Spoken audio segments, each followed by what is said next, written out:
This family had moved quickly and bought a house without checking it out properly.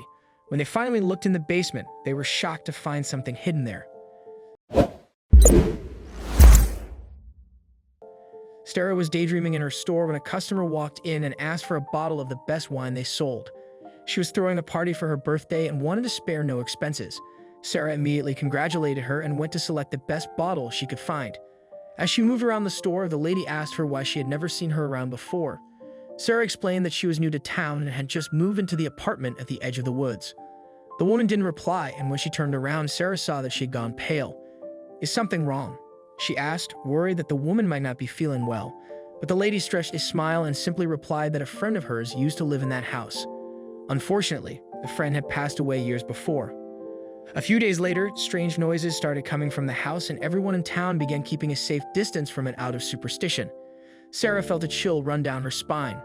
So that's why the house had been so cheap, she thought. "Strange noises, you say?" she asked. "What kind of strange?" "It sounded like scratching and howling," the lady replied, like someone was trapped in it. Sarah felt uneasy, even though she wasn't superstitious and had never heard anything strange in the house before.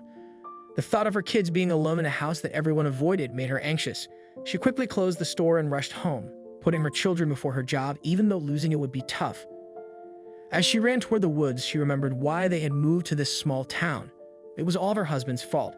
He had been acting suspiciously, hiding his phone whenever she approached. She initially suspected infidelity, but he denied it. Still, his behavior was odd, so Sarah decided to check his phone.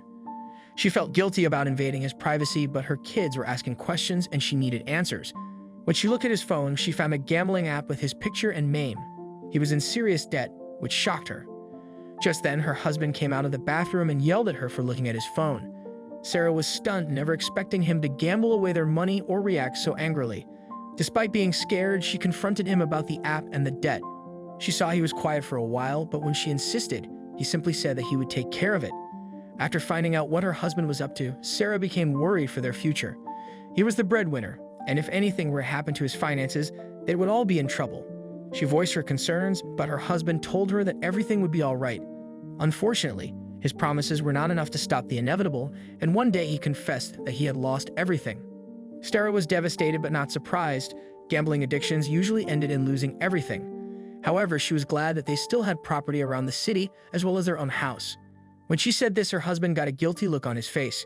His confession was not over. He revealed that he had to sell the property they had because he needed more liquidity to continue gambling. She also found out that he had put their current house on a mortgage, and it was about to be repossessed. Sarah was furious and ignored her husband for days after his confession. The tension in the house made her children retreat into themselves, knowing they were likely losing their home. Despite Sarah's brave front, the situation was dire. When her husband was fired for showing up drunk, Sarah felt her world crumble. He had jeopardized their safety and finances, and she decided to divorce him. But when she came home to serve the papers, she found he had left, taking off with 2 suitcases and leaving eviction notices. Sarah was devastated but grateful for her separate bank account, which allowed her to move quickly. She packed their belongings, found a new place in a small town, and put down a deposit on a cheap house in the woods.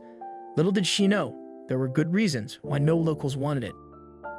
The small family moved in the next day. The children, Evan and Lauren, didn't like the old house very much, but Sarah promised them that they would renovate it soon enough.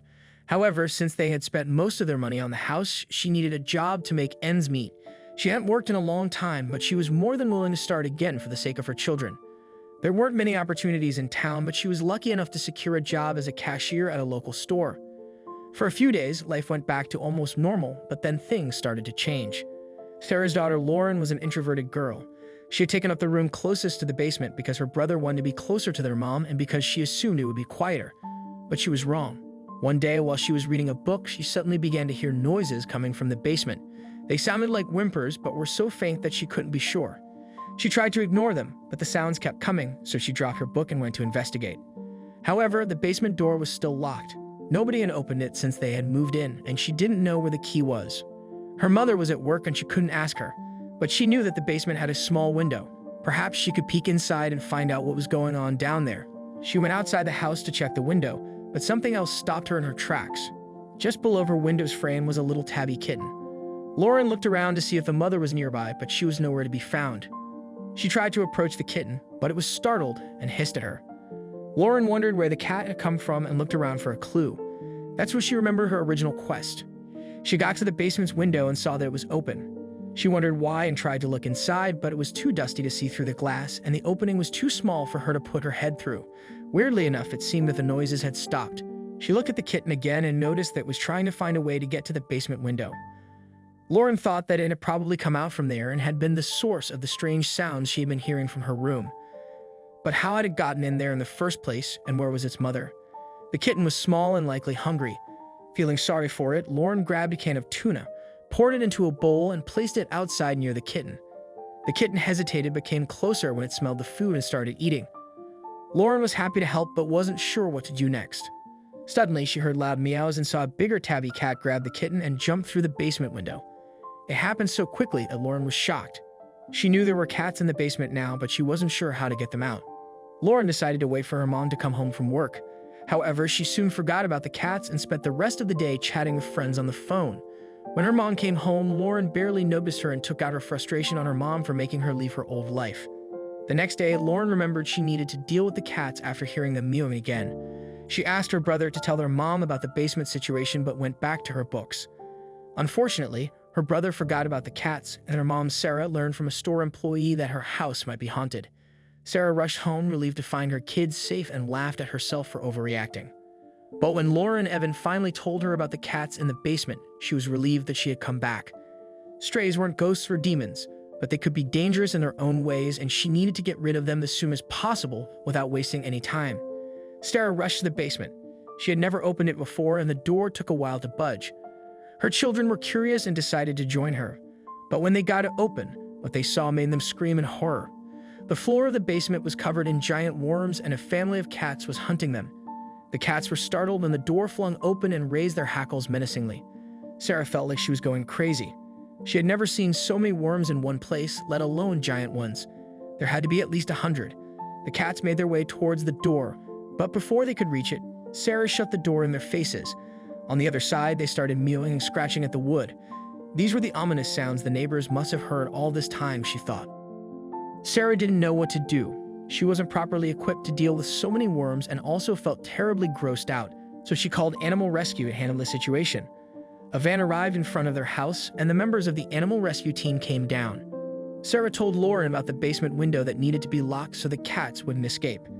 The team went into the basement, and Sarah's family stayed in the living room, hearing the cats mewing and hissing. The team rescued the cats, put them in cages, and then cleaned up the worms. After the team finished, they put the cages in a van and told the family to keep the basement window open and not enter the basement for a while because of the strong chemicals used. The team thought the worms came through a small hole and multiplied because the house had been empty for a long time. The cats probably came in through the window and found a good spot to hunt. The team advised Sarah to take Lauren to the hospital since she had been around the cats. Sarah took her daughter and was relieved to find out Lauren was healthy. The family went back home that night but couldn't sleep because of the disturbing sight of the worms.